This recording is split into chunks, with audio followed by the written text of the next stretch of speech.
En español de España sale mejor. No, no sabía. Muy bien. Saben ustedes, ¿no? Que ellos también se burlan de nosotros por la manera en la que hablamos. Los mexicanos son muy graciosos. Eso piensan lo mismo de nosotros. Dicen, uy, pero los mexicanos hablan muy gracioso. Es un exceso.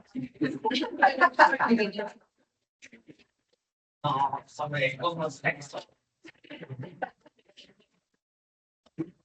Sí saben, ¿no? Que el acento peruano dicen que es de los más difíciles que hacer. Pero bueno, ay, no se puede. ¿Sí?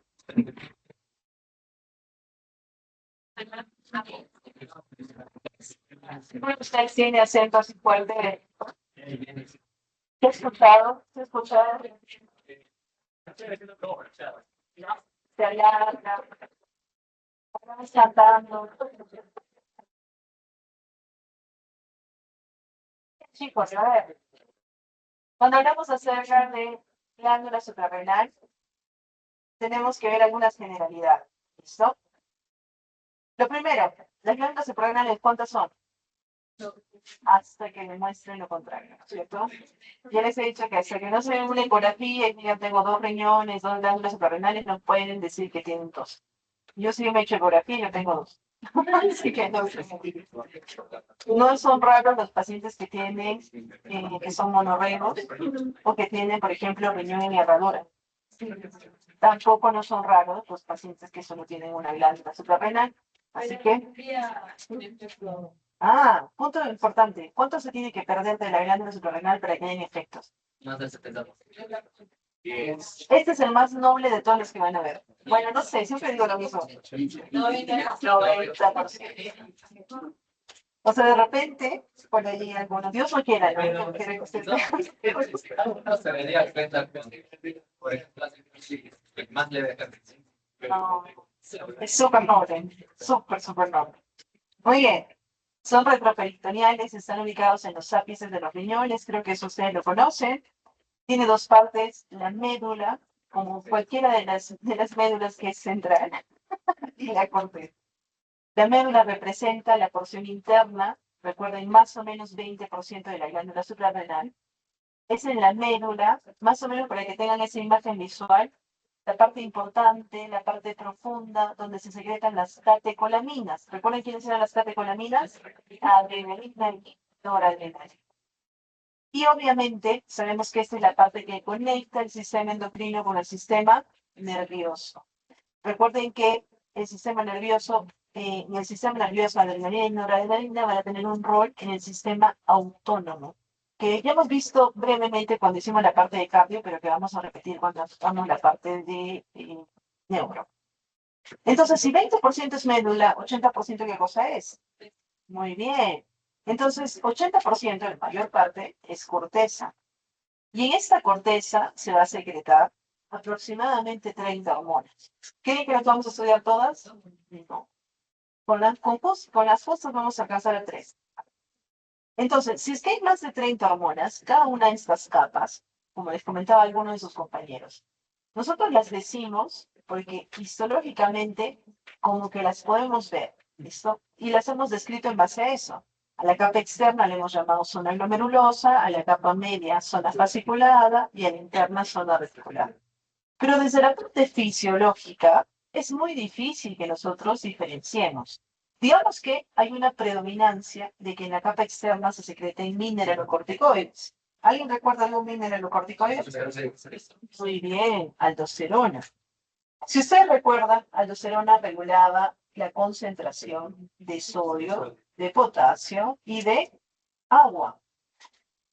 Lo más preocupante es que esté relacionada con el potasio. Aquí el aumento de aldosterona va a generar un aumento de la pérdida urinaria de potasio y por tanto debilidad muscular. Entonces cuando tengamos mucha aldosterona, el paciente va a tener pérdida urinaria de potasio y por tanto debilidad.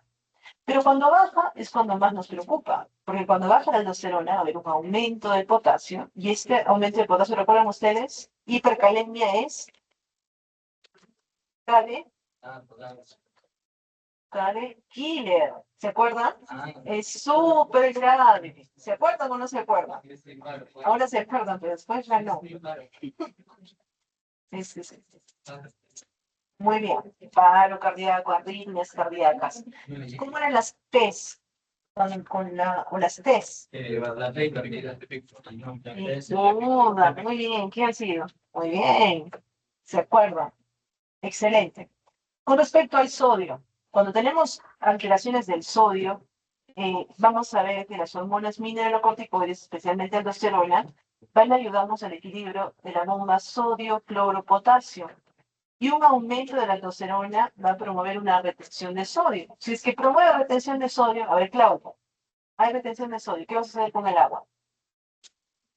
También se retiene. Entonces recuerden, un aumento de aldosterona va a ser un aumento de sodio y un aumento de agua. Esto a nivel de los túbulos distales. Muy bien. También sabemos que la aldosterona va a ser regulada por el mecanismo del eje renina, angiotensina, aldosterona. Muy bien. Y obviamente las concentraciones sanguíneas de potasio. Sabemos que la aldosterona es responsable del 90% de la acción mineralocorticoide, pero el cortisol también tiene un poco de acción mineralocorticoide. Y eso es algo que tienen que recordar, no recuerdo si en esta clase o en la otra me preguntaron. ¿Por qué el cortisol estaría relacionado con retención de agua o de repente alteración del sodio? Justamente, nosotros comparamos la actividad mineralocorticoide de la aldosterona frente al cortisol, vamos a ver que la aldosterona es 3000 veces más potente que el cortisol. ¿Pero quién es más abundante, cortisol o aldosterona? Más o menos para que recuerden, el cortisol es 2000 veces mayor que la aldosterona. Entonces, si decimos que el cortisol tiene función mineralocorticoide, potencialmente podría ser que un paciente retenga agua, ¿verdad? O que retenga sodio, principalmente sodio y luego jarabe el agua. O que se altere, por ejemplo, las concentraciones del potasio. ¿Listo? Entonces, por allí no se olviden esa actividad de los mineralocorticoides. Con respecto a la capa media, vamos a hablar primordialmente de los andrógenos suprarrenales. Y dentro de esos andrógenos suprarrenales, vamos a tener clásicamente a la DHEAS y la DHEA, que lo vamos a ver un poquito más adelante. Y los glucocorticoides, aquí se van a producir cortisol, que también pueden decirle por fuera de nuestro cuerpo como hidrocortisona. ¿Listo? Pero esta capa interna, la que más relevancia va a tener en la glándula suprarrenal.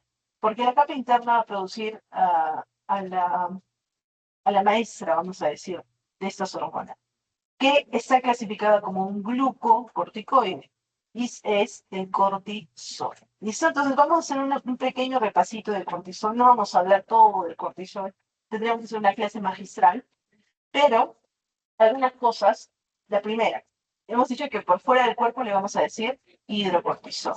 Entonces, cuando ustedes tengan un paciente deficiente de cortisol, ¿alguien recuerda qué tipo de paciente sería este? Ya lo hemos visto. ¿Qué tiene cortisol? No, o sea, que lo hemos visto, o sea, lo hemos visto en clase, lo hemos visto en primera fase.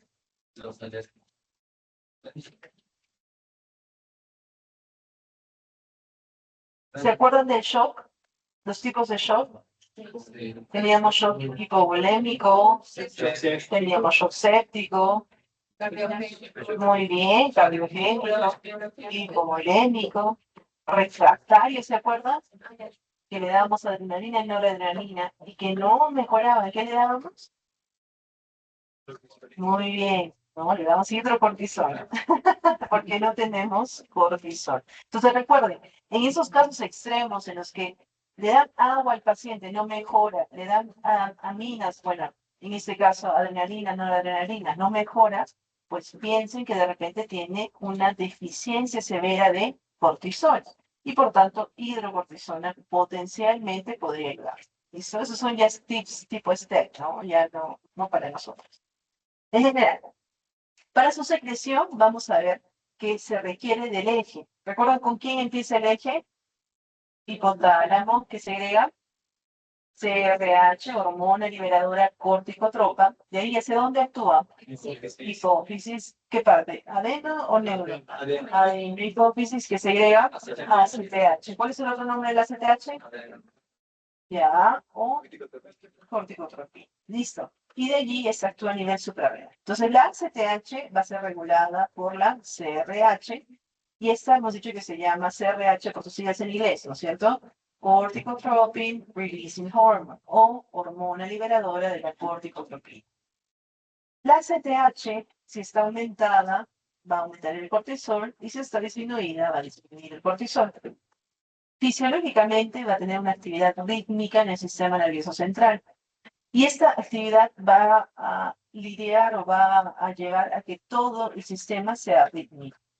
Más o menos para que sepan, el pico máximo es entre las 6 y las 8 de la mañana. Entonces, ¿qué sucedía? Hasta hace muchos años, nosotros éramos nómades. No teníamos relojes, no teníamos iPhones. ¿Qué sucedía? ¿Qué tenían que hacer las personas? Tenían que dormir cuando estaba oscuro y tenían que despertarse cuando estaba con luz. Entonces, ¿a qué hora más o menos salía la luz? Para ellos, entre las 6 y las 8 de la mañana. Bueno, si es que eran de esos nómades que estaban en Europa, donde casi no sale el sol, para ellos, ¿cómo será su ciclo circadiano? Pero de los, la mayoría, 6 y 8. Entonces, clásicamente, esa es la hora en la que ustedes fisiológicamente, si están bien regulados, calibrados, así como de fábrica, se tendrían que levantar. Sin necesidad del celular, sin necesidad de que le ponga una alarma, sin que venga su perrito, su mamá, nadie. Los ojos se deberían de abrir y su cuerpo debería estar perfectamente calibrado, cíclicamente. Levanten la mano los que en algún momento de su vida se han levantado 3 de la mañana, sin necesidad de... Bueno, algunos se han levantado más rápido. 3 de la mañana, 4 de la mañana, 2 de la mañana. ¿Alguna vez en su vida? Así sin nada. Ya. No, o sea, están durmiendo y de pronto abren los ojos, es 3 de la mañana. Y su abuelita les dice, la hora del diablo. Creo que te están jalando los... Algunos dicen sí, sí, sí. ¿Qué creen que ha pasado? ¿Qué creen que ha pasado?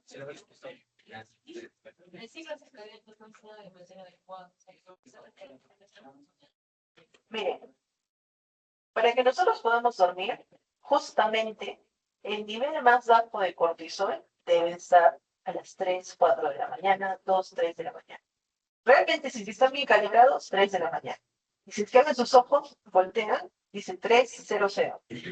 Pues si están bien calibrados, si ya están ya descalibrados, 2:45, 2:30, 4:01, ¿no? Pero, como ese es el punto en el cual debería estar más bajo su cortisol, y si por ahí todo el día se estresaron porque tuvieron exámenes, que micro, que fisio, que tengo exposición, ¿qué más? Que tengo que presentar la guía, mi guía, la otra guía se perdió, pasito, ya. Entonces, ¿qué va a suceder con sus niveles de estrés? ¿Crees que va a estar igual? ¿Bien? ¿Qué va a pasar con sus niveles de estrés? Van a estar muy por encima del valor que deberían estar. Y ya saben que la hipófisis funciona como un sensor.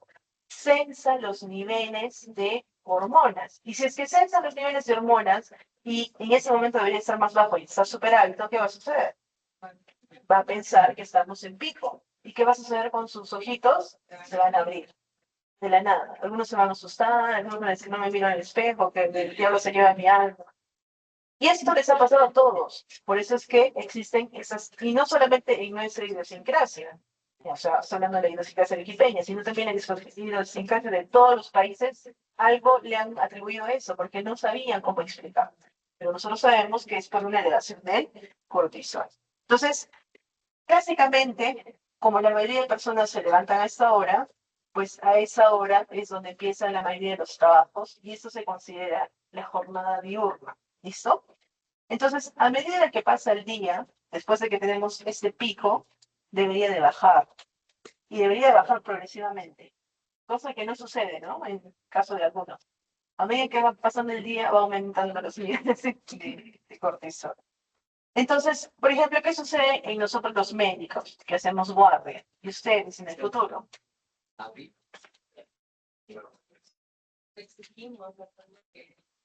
¿Creen que estamos respetando esto? No. ¿Cómo que estarán nuestros niveles de cortisol? Invertidos. Entonces, el patrón diurno se invierte en las personas que trabajan de noche. Y eso es algo que tiene que recordar. Y esas personas suelen dormir de día. Y a pesar de que hay sol, de hay luz, a pesar de que sucede, de duermen. Entonces, eso ya es un patrón invertido. ¿Por qué también se pueden modificar? Ya hemos dicho, estresores. Estresores físicos, como por ejemplo un accidente de tránsito. El paciente que tiene accidente de tránsito no van a esperar de que tenga un ritmo regular. Probablemente ese pico de cortisol alterado todas sus funciones. Estresores psicológicos, bueno, ustedes lo saben de primera mano, ¿no? Que no, que te voy a jalar, que no sé qué tanto, si ustedes dicen, ay, no, hoy día me quedo, hoy día hago una maratón de fisiopato. Jamás les he dicho, ay, que hago maratón. No lo recomiendo. Les recomiendo que estudien progresivamente, que aprovechen las clases. Esta es una buena manera de que ustedes aprendan. Y de allí reduzcan su tiempo de TikTok y le suban su tiempo de estudio para que puedan dormir tranquilos. Pero miren, la depresión también genera una alteración del ritmo normal de secreción de cortisol. La psicosis altera hepatopatías y afecciones del metabolismo del cortisol. Entonces, miren, por allí les podrían poner un paciente con depresión y les podrían preguntar respecto a la modificación del ritmo de secreción del cortisol. ¿Listo? A ver, en general, el cortisol sabemos que es necesario para la respuesta al estrés. Más o menos para que ustedes sepan, el cortisol permite que haya una mayor sensibilidad de la adrenalina y la noradrenalina en sus receptores específicos. Entonces, si es que viene, por ejemplo, un tigre, un león, un puma, lo que quieran ustedes, según su idiosincrasia, y ustedes no tienen cortisol, ¿qué va a pasar? Dios quiere que tengan adrenalina, ¿no? Adrenalina, noradrenalina. Digamos que su médula está funcionando. Ya. Van a tener una respuesta probablemente rápida. Pero si es que tuvieran cortisol, sería mucho más rápida. ¿Listo? Si es que no tienen ninguna de ellas, tienen un adexo.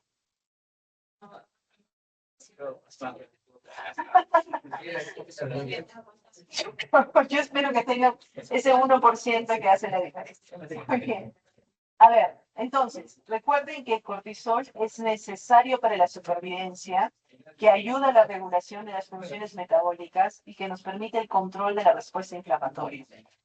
Y es el cortisol y en general la glándula suprarrenal las que les va a permitir a ustedes entender completamente el eje cerebro, o sea, sistema nervioso, endocrino y el sistema nervioso inmune. ¿Recuerdan ustedes que les decíamos que era un eje?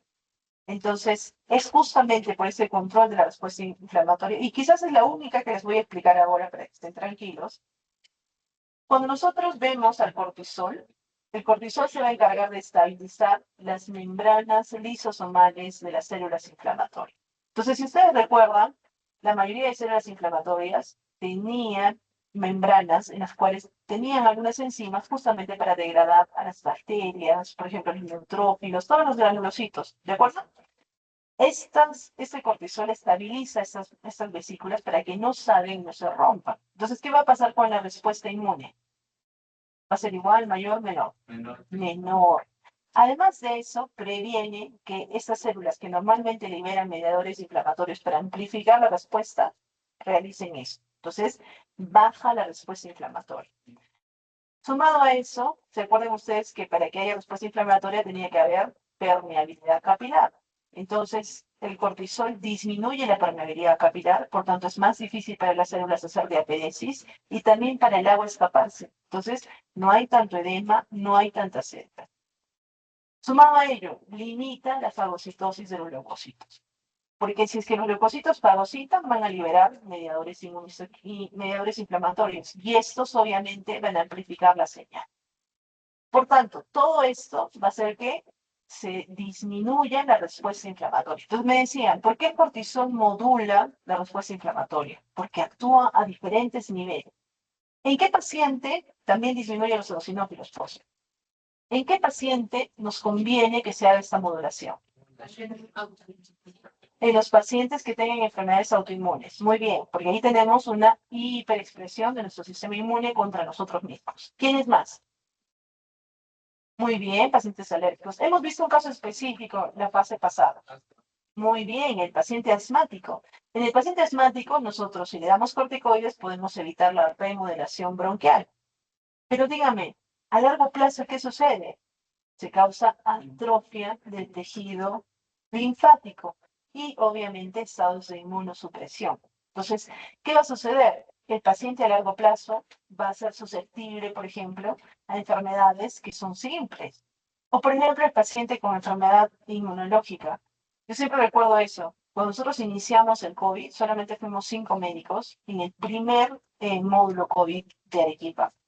Y en ese momento, una de las doctoras decidió rechazar la oferta justamente porque tenía una enfermedad autoinmune. Y obviamente era mucho más propensa a que le dé COVID que a cualquiera de nosotros que éramos sanos, jóvenes en ese momento y creyentes de la vida. ¿Listo? Entonces, chicos, esa es una de las funciones de cortisol. La próxima clase continuamos con todas las funciones, terminamos con Cushing y con Addison y con FEC ya vamos a poder empezar con diabetes. Así que para la próxima clase ya preparadísimos con diabetes. ¿Ok?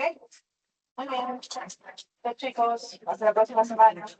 También se puede aplicar en shock séptico, porque el shock séptico es una falla muy grande que provoca infecciones en varias partes.